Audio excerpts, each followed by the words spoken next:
엄마, 제가 잘못했어요. 제가 미친 놈이에요. 눈이 있어도 태산을 못 봤어요. 제발 한 번만 기회를 주세요. 내 남편 이성찬은 뼛속까지 허영으로 가득 찬 남자다. 그의 인생 신조는 간단했다. 서울이라는 이 거대한 명리의 장에서 가장 가까운 사람의 어깨라도 밟고서라도 필사적으로 위로 올라가야 한다는 것, 그리고 나 하는 성구청에서 일하는 구급 공무원은 그의 눈에 가장 안정적이고 가장 번듯하며 남들에게 자랑하기 딱 좋은 빈생의 장신구였다. 하지만 그 장신구에게는 그가 어떻게든 지워버리고 싶어하는 오점이 하나 있었으니 바로 나의 어머니였다. 그날 나는 천근만근 무거운 다리를 끌고 집에 돌아왔다. 문을 열자마자 이상한 냄새가 코를 찔렀다. 저녁밥 짓는 고소한 냄새도 그의 몸에서 나는 값싼 향수 냄새도 아니었다. 음식물 쓰레기가 썩는 시큼한 악취와 온갖 잡동사니가 뒤섞인 냄새였다. 나는 미간을 찌푸리며 하이힐을 벗었다. 현관 옆에 놓인 금방이라도 터질 듯 가득 찬 쓰레기 봉투가 눈에 들어왔다. 그리고 그 쓰레기 봉투에 찢어진 틈새로 익숙한 암적색의 무언가가 보였다. 심장이 쿵 하고 바닥으로 가라앉았다. 나는 다가가 몸을 옮기고 앉았다. 떨리는 손가락으로 검은 비닐봉지를 헤집었다. 아니나 다를까? 맨 위에는 오늘 오후에 어머니가 막 가져다 주신 반찬통 몇 개가 처박혀 있었다. 반찬통 뚜껑은 아무렇게나 내팽개 쳐져 있었고 그 안에 담겨있던 멸치볶음, 소고기, 장조림, 깻잎, 장아찌는 썩은 채소 쪼가리와 기름대 모든 배달 음식 포장재와 뒤엉켜 역한 냄새를 풍기고 있었다. 어머니가 직접 담그신 매실청병은 한쪽에 금미가 진갈색 끈적한 액체가 사방에 흘러내려 있었다. 나의 어머니, 평생을 생활과 싸워온 여자.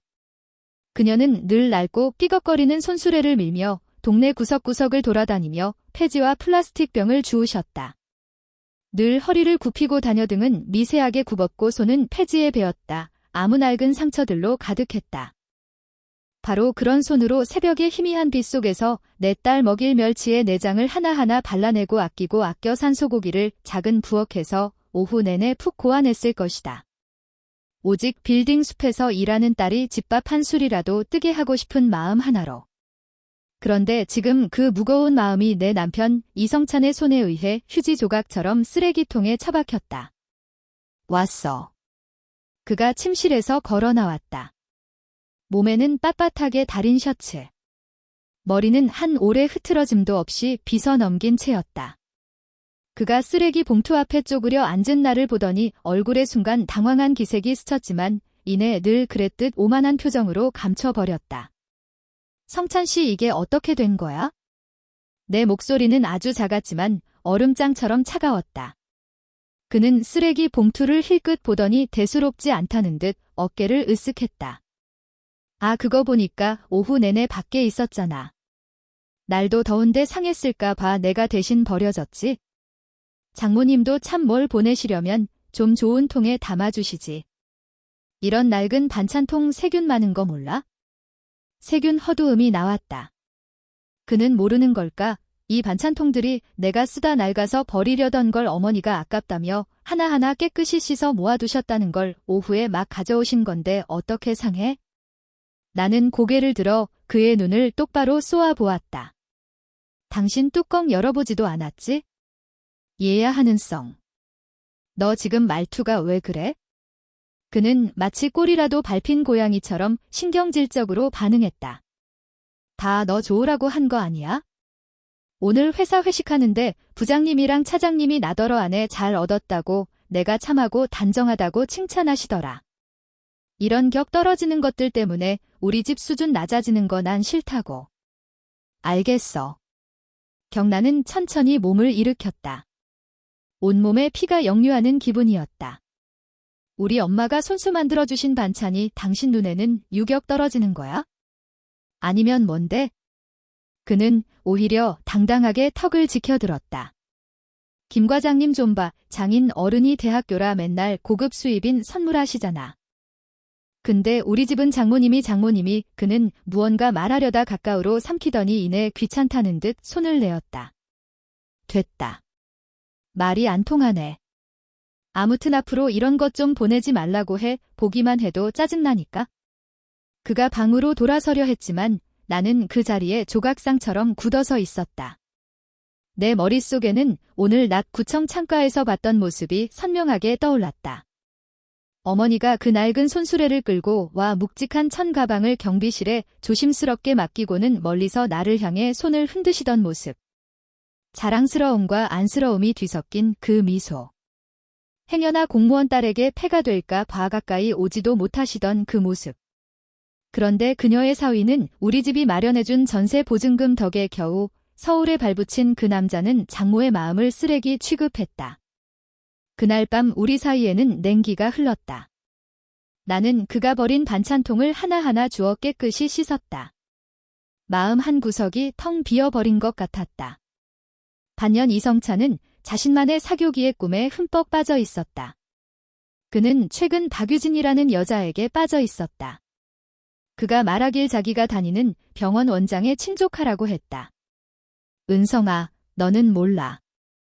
유진이는 그냥 그런 애가 아니야. 이는 내 앞에서 몇 번이고 그 이름을 꺼내며 과시와 동경이 뒤섞인 말투로 말했다. 어릴 때부터 외국에서 자랐고 피아노도 수준급이야. 삼촌인 우리 원장님이 친딸처럼 아낀다고.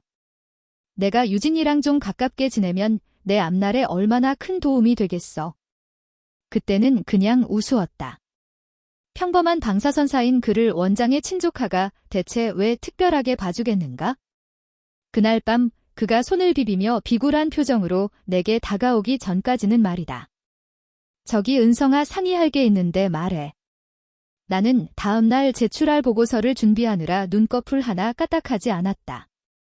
유진이네 집에 급한 일이 좀 생겼나 봐. 어머니가.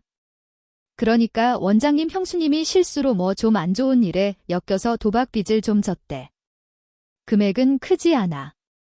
딱 500만 원. 우리가 일단 좀 도와주면 안 될까? 이거 진짜 절호의 투자 기회라고. 나중에 내가 원장님이랑 더 가까워지면 이 정도 돈은 아무것도 아니지. 500만 원 내가 반년 가까이 야근하며 악착같이 모은 돈이었다.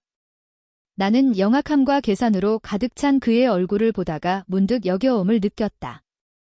어머니가 아끼고 아껴 만든 반찬은 무시하면서 실체도 없는 투자 기회를 위해 몇 번 보지도 않은 여자를 위해 저렇게 큰 돈을 망설임 없이 내놓으려 하다니. 나 돈 없어. 나는 차갑게 대답했다. 왜 돈이 없어? 내 월급은 내가 계속 모았잖아. 그가 조급해졌다. 한은성, 너 제발 미래를 좀 봐. 우리 미래를 위한 투자라고. 넌 맨날 그 쥐꼬리만 한 월급이랑 폐지 줍는데 엄마만 끌어안고 있으니 우리한테 무슨 미래가 있겠어? 내 돈은 우리 엄마 노후 자금으로 쓸 거야. 장모님 노후. 그분이 한 달에 돈을 얼마나 쓴다고? 그는 경멸이 가득 담긴 말을 생각 없이 내뱉었다. 그 말은 내 심장에 바늘처럼 박혔다. 그리고 당신이 있잖아. 공무원 딸인 당신이 설마 어머니 한 분 못 모시겠어? 그날 밤 우리는 크게 싸웠다. 결국 그의 입을 막기 위해, 그리고 가정이 완전히 박살나는 것을 막고 싶은 아주 약간의 미련 때문에 나는 그에게 돈을 보내주었다. 그가 즉시 얼굴에 웃음꽃을 피우며 박유진이라는 여자에게 전화해 걱정 마. 내가 다 해결했어라고 다정하게 말하는 것을 보았을 때 나는 내 결혼이 깨져버린 매실청 병처럼 다시는 원래대로 돌아갈 수 없음을 직감했다. 낙타의 등을 불러들인 마지막 지푸라기는 예고 없이 찾아왔다. 그날 오후 나는 길고 지루한 회의에 참석하고 있었다. 책상 위에 휴대폰이 미친 듯이 진동했다. 한 번 끊었지만 또다시 울렸다. 나는 과장님께 양해를 구하고 복도로 나가 전화를 받았다. 전화를 받자마자 분노로 뒤틀린 이성찬의 목소리가 고함처럼 터져나왔다. 한은성, 너 지금 당장 내 엄마 우리 병원 앞에서 섞어지게 해. 나는 잠시 멍해졌다. 뭐라고? 지금 시침이 뗄 셈이야. 그는 거의 포효하고 있었다. 오늘 원장님이랑 귀한 손님들 모시고 병원 시찰하는데 정문 나서자마자 봤다고. 내 엄마 그날가 빠진 손수레 끌고 병원 앞에서 플라스틱 병을 줍고 있더라. 모든 사람이 다 봤어. 내 체면이 뭐가 되냐고. 다른 사람들이 뒤에서 뭐라고 수근거리는지 알아? 방사선과의 선생장모가 폐지 줍는 사람이라고.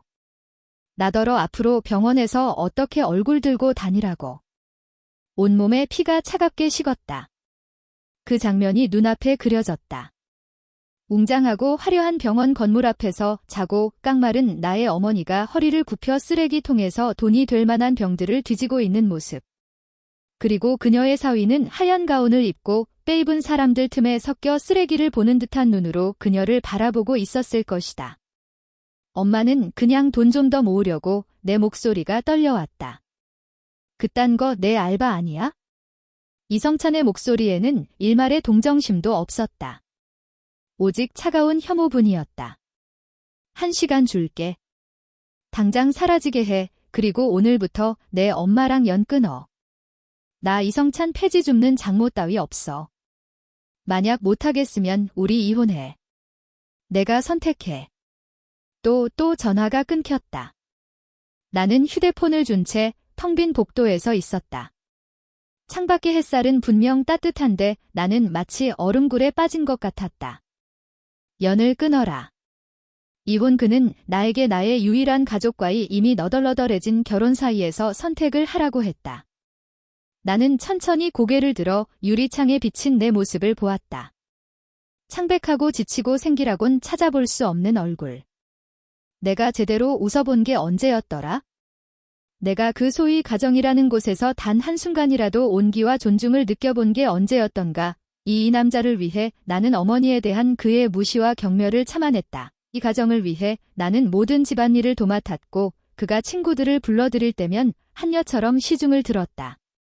그의 가소로운 자존심을 위해 나는 몇 번이고 어머니에게 사과하며 우리의 삶을 방해하지 말아달라고 부탁했다. 나는 내 인내가 가정의 평화를 가져올 것이라 믿었다. 하지만 틀렸다. 나의 양보는 그의 오만함에 날개를 달아주었을 뿐이다. 내 머릿속에 어머니의 주름진 손이 스쳐 지나갔다. 나를 바라보시던 사랑 가득한 눈빛이 밖에서 너무 아끼지 마라 하시며 몰래 쥐어주시던 용돈이 스쳐 지나갔다. 그리고 다시 반찬을 버리던 이성찬의 혐오스러운 표정이 다른 여자의 환심을 사기 위해 내게 돈을 요구하던 그 얼굴이 방금 전화기 너머로 들려온 견을 끊어던 그 차가운 목소리가 떠올랐다. 하나의 생각이 번개처럼 오랫동안 혼돈에 빠져있던 내 머릿속을 갈랐다. 이제 됐다.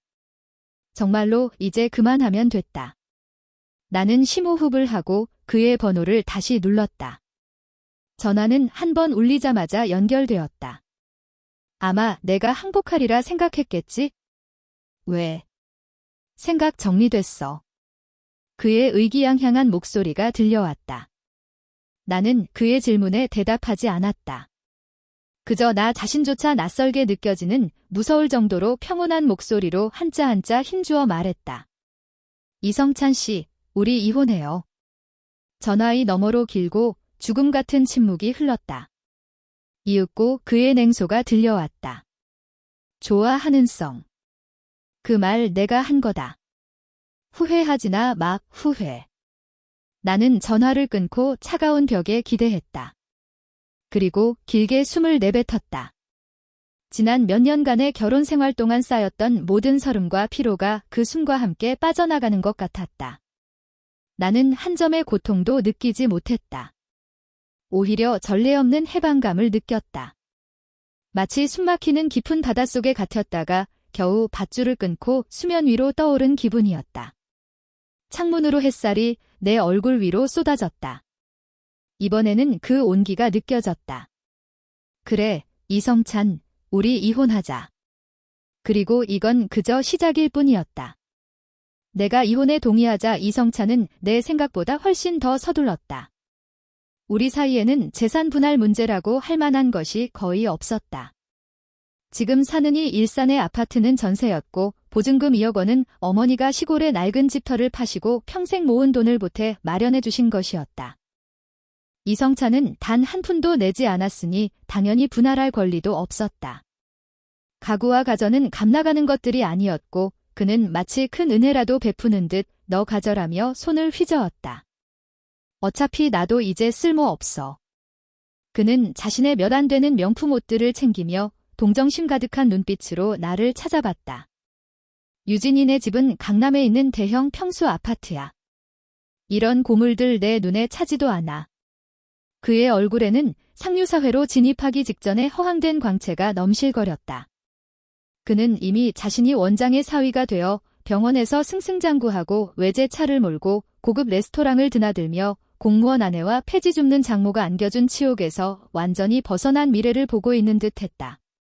그는 심지어 전화로 친구들에게 조금도 숨기지 않고 자랑을 늘어놓았다. 얘야 말도 마라. 드디어 해방이다. 너희는 발목 잡는 집안이 어떤 건지 모르지? 새로 만나는 사람. 허허, 삼촌이 세란 병원 원장님이야. 무슨 말인지 알지? 나는 묵묵히 들었다. 마음에는 아무런 파문도 일지 않았다. 나와는 상관없는 한편의 희극을 보는 기분이었다. 나는 그저 계획대로 내 짐을 쌌다. 내 책, 내 옷, 내 사진들을 하나하나 상자에 담았대 나의 안식처였더니 집은 이제 차가운 벽과 숨막히는 기억들만 남았다. 이성찬은 금방 집을 나가 그가 말하던 박유진의 호화로운 오피스텔로 들어갔다. 그가 떠나는 날 그는 뒤도 한 번 돌아보지 않았다. 내게는 그것이 해방이었다. 이혼 서류 처리는 신속했다. 다툼도 실랑이도 없었다. 우리는 아무 상관없는 타인처럼 무덤덤하게 서류에 각자의 이름을 적었다. 부청을 나서는 순간 서울의 하늘이 그 어느 때보다 파랗게 보였다. 나는 나의 미래를 계획하기 시작했다. 나는 이성찬에게 말하지 않았지만 사실 박유진의 정체에 대해 이미 알고 있었다. 정보화 시대에 누군가의 배경을 알아보는 것은 그리 어려운 일이 아니었다. 나는 신용카드 회사에 다니는 친구에게 부탁해 박유진의 신용기록을 살짝 조회해봤다. 결과는 내 예상과 다르지 않았다. 박유진은 무슨 어릴 때부터 외국에서 자란 재원이 아니었다.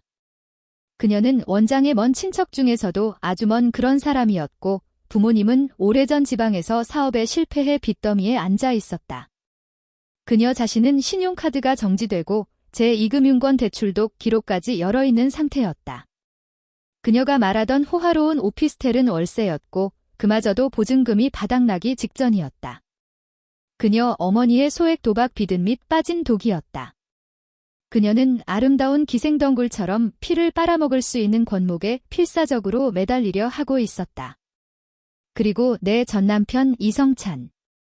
허영심의 눈이 먼 그 바보는 자신이 겁목을 껴안았다고 기뻐하고 있지만 마지막 한 방울의 피까지 빨릴 운명이라는 것을 전혀 모르고 있었다.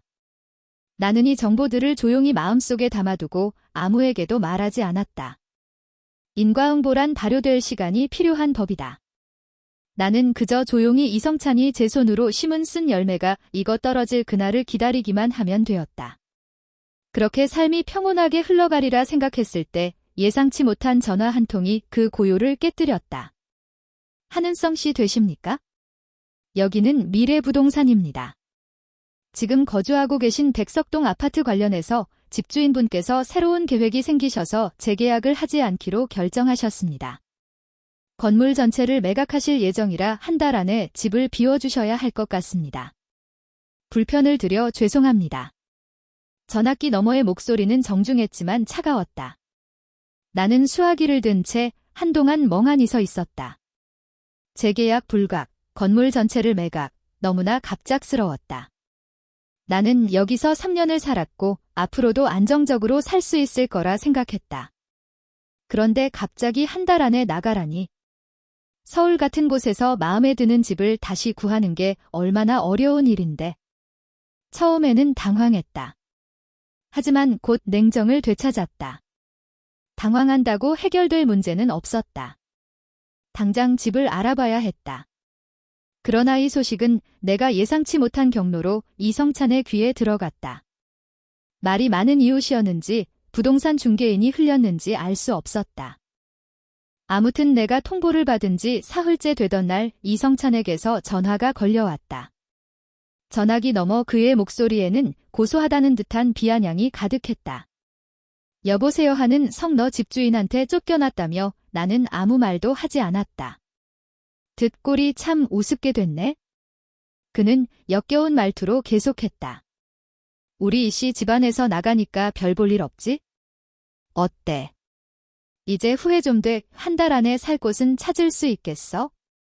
서울 집값이 얼마나 비싼데 내 그 쥐꼬리만 한 월급으로 보증금은 감당이 되고. 나는 깊게 숨을 들이쉬고 차갑게 대답했다. 당신이 상관할 일 아니야? 왜 상관할 일이 아니야? 우리가 그래도 부부였던 사이인데. 그는 가식적으로 말했다. 그래도 걱정 마을. 내가 오늘 내 짐 싹 다 빼줄게. 괜히 보고 마음 아파하지 말라고. 아, 맞다. 유진이도 같이 갈 거야. 너한테도 진짜 상류사회가 뭔지 구경시켜줘야지. 그는 잠시 말을 멈췄다. 마치 내게 마지막 일격을 가하려는 듯이 정 안 되면 그냥 시골로 내려가. 내 엄마 거기서 폐지 죽시잖아. 모녀가 딱 좋은 친구가 되겠네. 하하하. 그의 귀에 거슬리는 웃음소리가 무딘 칼날처럼 내 심장을 헤집었다. 나는 더 이상 아무 말도 하지 않고 전화를 끊어버렸다. 나는 차가운 벽에 기대 천천히 눈을 감았다. 시골로 내려가라고 폐지를 주우라고. 이성찬 당신은 정말 당신이 나와 우리 어머니에 대해 모든 것을 안다고 생각하는구나. 좋다. 오고 싶다면 와라. 어떤 것들은 당신이 직접 눈으로 확인해야 할 테니. 이삿날은 잔뜩 흐린 토요일이었다.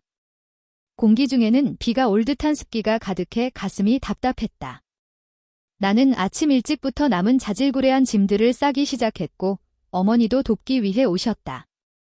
어머니는 여전히 낡은 모습 그대로 색이 바랜 헌옷을 입고 머리에는 햇빛 가리개 모자를 쓴 채 싼 상자들을 묵묵히 테이프로 봉하고 그 위에 주방 용품책 같은 글씨를 매직으로 써주셨다.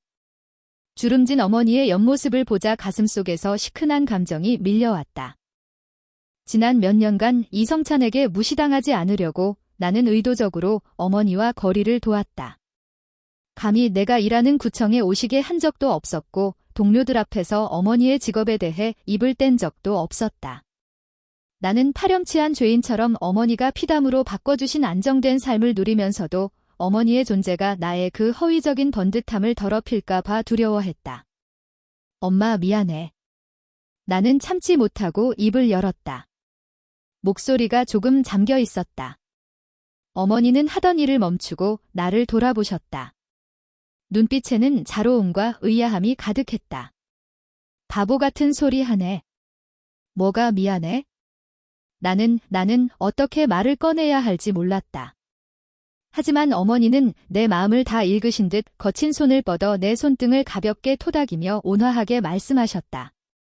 은성아, 엄마는 내 속앓이 다 알아. 다 지난 일이야. 앞으로 우리 잘 살면 돼. 어머니의 말씀은 따뜻한 물줄기처럼 내 마음속의 그늘을 순식간에 걷어냈다. 그렇다. 다 지난 일이다. 오늘부터 나는 나 자신을 위해 그리고 어머니를 위해 당당하게 살 것이다. 바로 그때 초인종이 울렸다. 날카롭고 급하며 짜증이 가득 담긴 소리였다.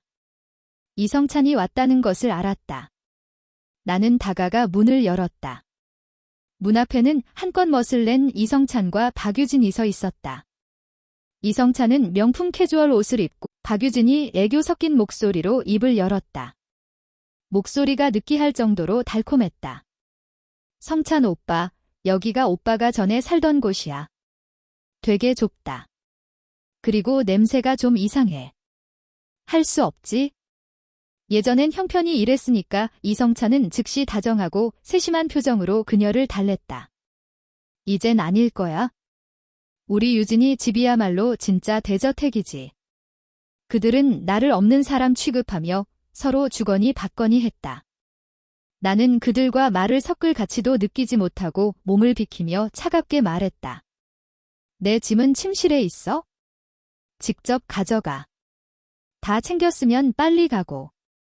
이성찬은 의기양하게 웃으며 박유진의 허리를 감싸고 거들먹거리며 안으로 들어갔다. 나는 문을 닫고 어머니에게 조용히 말했다. 엄마 먼저 내려가 계세요? 저 상자들 좀 정리하고 계시면 차가 곧 도착할 거예요. 그래. 어머니는 더 묻지 않고 고개를 끄덕이셨다. 그리고 늘 들고 다니시던 세기바랜 파란색 천 가방을 들고 조용히 밖으로 나가셨다.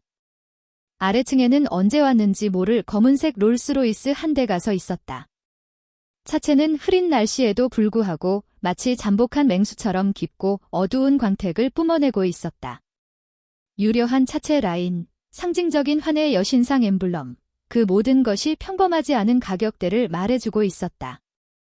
이성찬과 박유진이 상자 하나를 들고 내려왔을 때 그들은 단번에 그 차를 발견했다. 이성찬의 눈이 순간 반짝였다.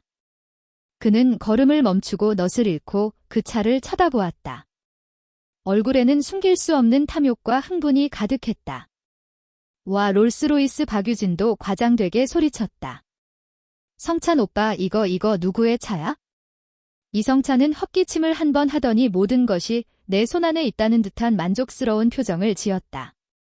그는 상자를 바닥에 내려놓고 옷깃을 정리하며 목소리를 낮췄지만 내가 들을 수 있을 정도의 음량으로 박유진에게 말했다. 누구겠어? 당연히 유진이 너희 집에서 우리 데리러 보낸 거지? 내가 원장님께 오늘 이사한다고 미리 말씀드렸거든. 봐, 원장님이 날 얼마나 중요하게 생각하시는지. 그는 허리를 꼿이 폈다. 마치 그 차가 이미 자신의 소유물이라도 된 것처럼. 그는 심지어 이 차를 타고 병원으로 돌아갔을 때 얼마나 많은 부러움과 질투의 시선을 받을지 상상하기 시작했다. 그의 인생은 바로 이 순간부터 고속도로에 진입할 것이었다. 그가 기대에 부풀어 그 차를 향해 걸어가려 할 때 롤스로이스의 뒷좌석 문이 소리 없이 열렸다. 몸에 딱 맞는 검은색 정장을 입고 흰 장갑을 낀 운전기사가 차에서 내렸다. 그는 50대 정도로 보였고 머리는 한 올해 흐트러짐 없이 빚어넘겼으며 표정은 엄숙하고 공손했다. 이성찬의 얼굴에는 즉시 아첨하는 미소가 가득 찼다. 그는 서둘러 다가갔다. 안녕하십니까? 혹시 데리러 오신? 그러나 운전기사는 그를 쳐다보지도 않았다.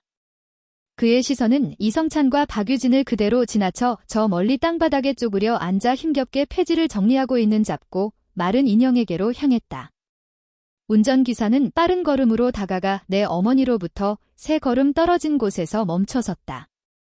그리고 헌옷을 입고 햇빛 가리개 모자를 쓴 그 노부인을 향해 깊이 90도로 허리를 숙였다.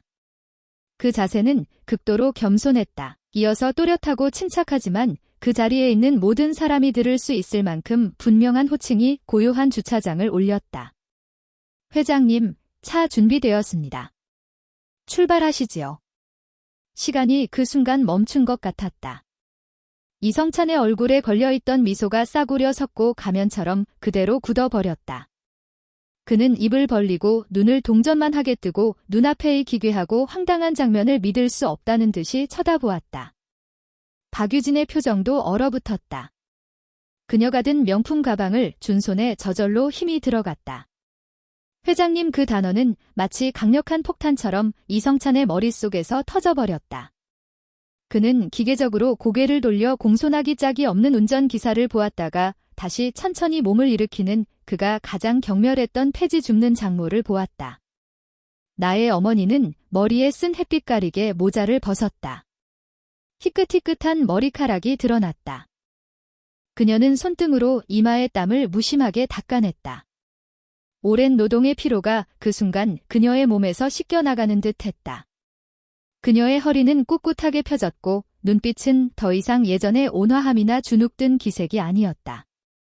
날카롭고 침착하며 오랫동안 높은 자리에 있었던 사람 특유의 위험이 서려 있었다.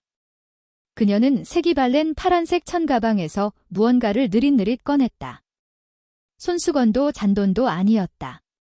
묵직하고 금속 광택을 내는 열쇠 꾸러미였다. 그 아래에는 전자 출입카드도 달려 있었다. 이어서 그녀는 짙은 파란색 표지의 책자를 꺼냈다. 등기 권리증이었다. 그녀는 그 열쇠 꾸러미를 들고 흔들었다. 맑은 금속 부딪히는 소리가 죽음처럼 고요한 공기 속에서 유난히 날카롭게 울렸다. 그녀는 역시 나가 마치 벼락이라도 맞은 듯한 이성찬을 보며 평온하다 못해 냉혹하기까지 한 목소리로 천천히 입을 열었다. 그 목소리는 크지 않았지만 그곳에 있는 모든 사람의 귀에 똑똑히 박혔다. 이성찬 씨, 당신은 늘 이 건물의 주인이 누군지 궁금해했지? 그녀는 잠시 말을 멈췄다. 입가에 옅은 비웃음인지 슬픔인지 모를 미소가 걸렸다. 이제 내가 알려주지. 이 건물 그리고 저 옆상과 거리의 절반이 내 소유다. 그녀는 손에 든 등기 권리증을 들어 보였다. 마치 아주 평범한 물건을 보여주는 것처럼. 원래는 이렇게 빨리 팔 생각이 없었어. 하지만 지금 마음이 바뀌었다. 그녀의 시선이 순식간에 피기를 잃은 이성찬의 얼굴에서 내게로 옮겨왔다. 눈빛은 다시 부드럽고 단호해졌다. 이곳을 전부 팔아서 현금으로 바꿔 내 유일한 딸에게 줄 생각이다. 예전에 볼 기회가 없었던 세상을 보게 하고 딸이 정말로 살고 싶었던 삶을 살게 해줄 거야. 마지막으로 그녀의 시선은 차가운 칼날처럼 다시 이성찬을 향했다. 그러니 당신들은 당장 즉시 내 소유지에서 나가 주길 바랍니다. 내가 신분을 숨기고 산 건 다른 이유 때문이 아니었어. 어머니의 목소리가 텅 빈 주차장에 울려 퍼졌다. 한 글자 한 글자가 이성찬의 이미 무너져 내린 신경을 망치처럼 두드렸다. 그저 사람의 근본을 잊지 말아야 한다고 생각했을 뿐이야. 나도 진흙탕에서 기어나온 사람이니 내가 걸어온 길을 잊고 싶지 않았어. 그리고 내 딸이 평생을 맡긴 남자가 대체 어떤 사람인지 보고 싶었다. 신분이나 재산 같은 것과 상관없이 진심으로 내 딸에게 잘해주는 사람인지. 어머니는 가볍게 한숨을 쉬며 고개를 저었다. 이제 보니 당신은 아니었군. 이성찬의 몸이 휘청거렸다. 마치 온몸의 뼈가 다 빠져나간 것처럼 얼굴이 새하얗게 질렸다. 그는 입술을 파르르 떨며 한마디도 하지 못했다. 머릿속은 혼돈 그 자체였다. 수많은 장면들이 미친 듯이 스쳐 지나갔다. 그가 버렸던 격 떨어지는 반찬들. 500만 원 때문에 가짜 재벌 행세를 하던 여자에게 아첨하던 모습. 전화로 장모에게 썩어지라고 소리치던 순간 나를 향해 시골 가서 폐지나 주우라고 비웃던 기억까지 알고 보니 그가 제 손으로 버린 것은 몇 개의 값싼 반찬이 아니라 금광이었다.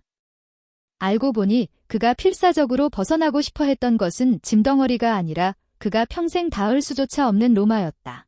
이 깨달음은 벌컥해 달아오른 인두처럼 그의 심장을 지어버렸다. 바로 그때 하얀 가운을 입은 위험 있어 보이는 중년 남자가 마침 아파트 정문에서 걸어 나왔다. 그의 뒤에는 병원 동료로 보이는 몇몇 사람이 따르고 있었다. 그는 이쪽의 소란을 보고는 미간을 찌푸리며 다가왔다. 이 선생 여기서 뭐 하고 있는 건가? 이성찬은 그를 보자 마지막 구명줄이라도 잡은 듯 했다. 그는 거의 기다시피 달려가 오는 것보다 더 보기 흉한 미소를 쥐어짜내며 말했다. 원 원장님 어떻게 여기에 계십니까? 그렇다. 온 사람은 바로 세란병원 원장이었다. 원장은 그의 뒤에선 박유진을 힐끗 보고 다시 눈에 거슬리는 롤스로이스를 쳐다보더니 미간을 더욱 깊게 찌푸렸다. 나는 이 건물 펜트하우스에 살아. 오히려 이 선생 오늘 이사해서 약혼녀의 강남 대저택으로 간다고 하지 않았나? 왜 아직 여기 있는 거지? 그의 시선이 박유진에게 닿았을 때 명백한 불쾌감과 짜증이 스쳐 지나갔다. 아, 맞다. 원장은 무언가 생각난 듯 옆에 있던 사람들에게 소개했다. 여러분께 말씀드리자면 이쪽은 박유진 양입니다. 제 먼 친척의 딸인데 거의 남이나 다름없는 사이죠. 요즘 밖에서 제 이름을 팔고 다니면서 문제를 일으키는 모양인데 평판이 썩 좋지 않으니 앞으로 병원에서 마주치면 다들 조심하는 게 좋을 겁니다. 원장의 목소리는 크지 않았지만 주의 사람들이 모두 똑똑히 들을 수 있었다. 평판이 썩 좋지 않으니 제 이름을 팔고 다니면서 문제를 일으키는 모양인데의 몇 마디는 마치 연이은 따귀처럼 이성찬과 박유진의 얼굴을 후려쳤다. 정교한 화장을 한 박진의 얼굴에서 순식간에 핏기가 사라지고 백지장처럼 하얗게 변했다. 그녀는 꿈에도 몰랐을 것이다. 자신이 공들여 만든 거짓말이 원장 본인에 의해 이렇게 공개적인 처형 방식으로 가차없이 폭로될 줄은 언제부터 모여들었는지 주위의 이웃들이 그들을 향해 손가락질하며 수군거리기 시작했다. 세상에 저 여자 사기꾼이었어. 내가 뭘 했어? 생긴 것부터가 부잣집 딸 같지 않더라니. 저희 선생이란 사람 진짜 불쌍하라. 제대로 속았네. 불쌍하긴 뭐가 불쌍해? 자업자득이지. 아까는 그렇게 거들먹거리더니 꼴 좋다. 모든 조롱, 경멸, 고소해하는 시선들이 수많은 바늘이 되어 이성찬의 온몸을 빽빽하게 찔렀다. 그는 수박을 버리고 깨를 주었다. 아니 깨조차 죽지 못했다. 그는 독이 든 모래알을 주운 것이다. 털썩. 바로 전 순간까지 의기양양하고 오만불했던 남자 이성찬이 두 무릎에 힘이 풀리며 그대로 바닥에 주저앉았다. 그는 원장을 향해서도 나를 향해서도 아니었다. 그는 몸을 돌려 나의 어머니를 향해 그가 그토록 경멸했던 귀한 냄새가 나는 폐지상자 옆에 무릎을 꿇었다. 어머니, 제가 잘못했습니다. 제가 정말 잘못했습니다. 그는 미친 듯이 머리를 조아리기 시작했다. 이마가 차갑고 거친 시멘트 바닥에 부딪히며 쿵쿵 하는 둔탁한 소리를 냈다. 눈물과 콧물이 범벅이 되어 그의 모습은 처참하기 그지 없었다. 제가 사람을 못 알아봤습니다. 제가 죽일 놈입니다. 제가 어머니께 그리고 은성이에게 그러면 안 되는 거였는데 제발 한 번만 더 기회를 주십시오. 은성이를 봐서라도 제발 이번 한 번만 용서해 주십시오. 그는 울부짖으며 손을 뻗어에 바지가랑이라도 잡으려 했다. 그러나 어머니는 그저 차갑게 한 걸음 뒤로 물러나 그의 손을 피하셨다. 어머니의 눈빛에는 분노도 연민도 그 어떤 감정의 동요도 없었다. 그것은 철저하고 차가운 무시였다. 마치 길가의 눈에 거슬리는 돌멩이를 보는 듯한 눈빛. 나는 어머니 곁으로 다가가 팔을 부축했다. 나 역시 이성찬을 바라보았다. 내가 한때 사랑했던 남자가 이제는 꼬리를 흔들며 구걸하는 개처럼 바닥에 엎드려 있는 모습을 내 마음 또한 한없이 평온했다. 그에게 상처받았던 수많은 밤들, 그의 혐오스러운 눈빛 속에서 흘렸던 눈물, 그에게 짓밟혔던 존엄과 마음은 오늘 가장 완벽하게 청산되었다. 다툼도 복수도 아닌 그가 제 손으로 직접 심은 원인으로 맺어진 결과로 김 기사님, 어머니가 담담하게 입을 열었다. 목소리에는 어떤 파동도 느껴지지 않았다. 갑시다. 이에 회장님 기사가 공손하게 롤스로이스의 뒷문을 열어주었다. 나는 어머니를 부축해 부드럽고 편안한 가죽 시트에 앉았다. 차문이 천천히 닫히며 밖에 모든 소란과 추함을 다른 세상에 가두어 버렸다. 차가 출발할 때 나는 짙은 색의 차창을 통해 마지막으로 밖을 보았다. 이성찬은 여전히 그 자리에 절망의 조각상처럼 무릎을 꿇고 있었다. 그리고 검은 점퍼를 입고 팔에 문신을 드러낸 험상구은 남자 몇 명이 본고차에서 내려 그와 픽이 없는 박유진을 향해 똑바로 걸어가고 있었다. 그 기세로 보아 박유진이 끌어들인 사채업자들이 분명했다. 그에게 속한 새로운 폭풍이 이제 막 시작되고 있었다. 차는 내가 3년간 살았던 이곳을 평온하게 빠져나갔다. 나는 어머니의 어깨에 기댔다. 어머니는 내 손을 가만히 잡아주셨다. 어머니의 손은 여전히 거칠었지만 전례 없는 안도감과 따스함을 느끼게 해주었다. 휴대폰이 진동했다. 예전 직장 동료에게서 온 문자였다. 은성아, 소식 들었어. 방사선과 이성찬. 오늘 병원 로비에서 웬 사기꾼 여자 문제로 원장님한테 되들다가 완전 난리가 났어. 지금 병원에 소문 쫙 퍼졌어. 속물처럼 높은 자리 엿보다가 제대로 망신당했다고 결국 직위 해제됐대. 완전 샘통이야. 나는 문자를 보고 평온하게 삭제했다. 차는 광화문으로 향하는 차선에 합류했다. 창밖으로는 서울의 화려한 거리, 높은 빌딩들과 끝없이 이어진 차량 행렬이 보였다. 내가 살았던 아파트 건물이 100m 속에서 점점 작아지고 흐릿해지다. 마침내 시야에서 사라졌다. 구름을 뚫고 햇살이 내 얼굴에 쏟아졌다. 나는 길고 긴 숨을 내쉬었다. 온몸의 세포가 다시 살아나는 기분이었다. 고개를 돌려 곁에 계신 어머니를 보았다. 어머니도 나를 보며 미소 짓고 계셨다. 우리의 인생에 더 이상 이성차는 없을 것이다. 숨막히는 억울함도 없을 것이다. 오늘부터 내 세상에는 상쾌한 행복과 끝없이 찬란한 자유만이 존재할